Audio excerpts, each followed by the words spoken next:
పవన్ కళ్యాణ్కి ఎంతో ఇష్టమైన ప్రియమైన గురువు మాత్రం చనిపోవడం జరిగింది. షాహీన్ హుస్సైని.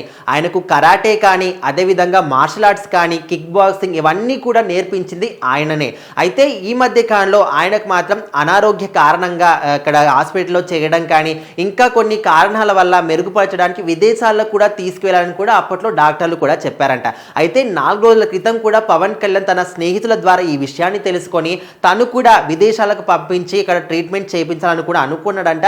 ఇంకా దానికి సంబంధించి అన్ని ఏర్పాట్లు కూడా చేస్తున్న క్రమంలోనే ఈ మధ్యలోనే సడన్గా మాత్రం తను తుది శ్వాస విడిచాడనే న్యూస్ మాత్రం రావడం జరిగిందంట. ఇంకా ఆయన ఆత్మకు శాంతి చేకూరాలని పవన్ కళ్యాణ్ మాత్రం ఎంతో ఎమోషనల్గా ఫీల్ అవుతూ కూడా కోరుకోవడం జరుగుతుంది. ఎందుకంటే అప్పట్లో చూసుకుంటే తమ్ముడు సినిమాలో పవన్ కళ్యాణ్ ఏ విధంగా మార్షల్ ఆర్ట్స్ కానీ కిక్ బాక్సింగ్ కానీ కరాటే చేసి అంటే ఆయన అప్పట్లోనే ఇప్పుడు ఈ విధంగా చాలా మంది కూడా పొట్ట వచ్చిందని రకరకాలుగా వెక్కిరిస్తున్నారు. కానీ అప్పట్లో బ్లాక్ బెల్ట్ గెలుచుకున్న వ్యక్తి ఆయన. సో అలాంటి వ్యక్తికి సంబంధించి ఆ విధంగా అంటే ఆయన సో ఆ విధంగా ఆయన ఎంతో కష్టపడి అవన్నీ కూడా నేర్చుకోవడం జరిగింది. డే అనక రాత్రి అనక ఎప్పుడు కూడా నేర్చుకుంటూనే ఉంటుందంట.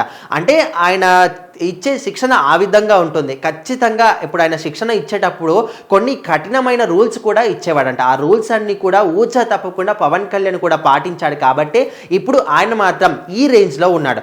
ఎందుకంటే మనకు గురువులందరూ కూడా చిన్నప్పటి నుంచి స్కూల్ టైం నుంచి కాలేజ్ టైం నుంచి కూడా గురువులందరూ మనకు ఏ విధంగా పాఠాలు నేర్పిస్తారో ఏ విధంగా మన జీవితాన్ని నేర్పిస్తారో వాళ్ళు చూపుడు వేలుతో చూపించిన దారిలోనే మనందరూ కూడా నడుస్తూ ఉంటాం. కాబట్టి మన జీవితంలో మనం ఎంత హైట్స్కి ఎదిగినా ఏ శిఖరాన్ని అధిరోహించినా కూడా ఖచ్చితంగా మన గురువులు పెట్టిన భిక్షని ప్రతి ఒక్కరు కూడా గుర్తుపెట్టుకోవాలి. సో అదేవిధంగా పవన్ కళ్యాణ్ కూడా తనకు ఈ విధంగా తన గురువు నేర్పించినటువంటి శిక్షణ ద్వారా ఇప్పుడు మాత్రం ఇంత మంచి స్థాయిలో ఉన్నాడు. కాబట్టి అప్పట్లో ఎన్నో పాఠాలు అంటే ఓన్లీ ఈ విధంగా మార్షల్ ఆర్ట్స్ కరాటే కిక్ బాక్సింగే కాకుండా ఆయన కొన్ని సినిమాల్లో కూడా నటించాడు.